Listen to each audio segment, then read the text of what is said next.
अगर इतने दिनों तक जो है आप इनको इनकार्सेशन में रखे हैं, इनको जेल में रखा है और ये जो है बेल के प्रिंसिपल के खिलाफ है, चाहे वो ईडी का केस हो, चाहे सेक्शन 45 हो, वो जो कार्डिनल रूल है बेल का वो जो है वो लागू होता है। और इस बात को ध्यान में रखते हुए कि ऑलरेडी जो है 17 महीने का जो है जेल ऑलरेडी मनीष सिसोदिया जी काट चुके हैं, तो सुप्रीम कोर्ट ने ईडी के तमाम दलीलों को खारिज करते हुए मनीष सिसोदिया जी को बेल ग्रांट किया है। और ईडी ने ये भी और सुप्रीम कोर्ट ने ये भी कहा है कि जो इन्होंने बयान दिया था कोर्ट में ईडी ने कि ट्रायल जो है वो खत्म हो जाएगा 6 से 8 महीने में, ये बिल्कुल सरासर ऐसा लगता नहीं है। और ईडी ने कहा है, सुप्रीम कोर्ट ने ये भी कहा कि 463 गवाह हैं और लगभग 60,000 पेजेस की जो है दस्तावेज है, तो इस पे ट्रायल अभी जो है खत्म नहीं हो सकता। इन सभी चीजों को ध्यान में रखते हुए सुप्रीम कोर्ट ने ये कही कि जो अर्जियों वाली बात है जिसमें ट्रायल कोर्ट और हाई कोर्ट ने ये कहा था कि भाई जो इन लोगों की तरफ से अर्जियां दाखिल की गई आरोपियों की तरफ से उसमें देरी हुई,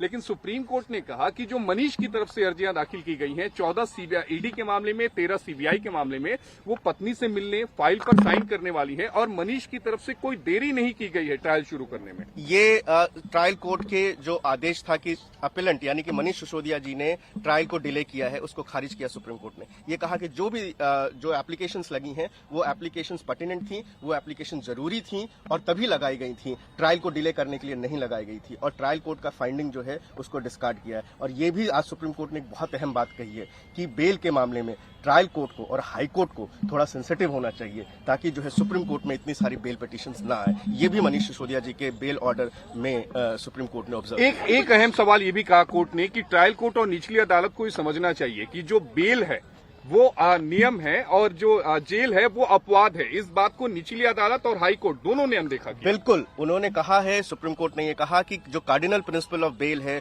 वो कहता है कि bail is rule, jail is exception. तो जितने भी ट्रायल कोर्ट के लोग हैं, जो जजेस हैं, वो हाई कोर्ट के जजेस हैं, वो इसका ध्यान रखें और बेल जो है वो सुप्रीम कोर्ट तक ट्रैवल ना करे, इस पे भी जो है वो ध्यान रखें।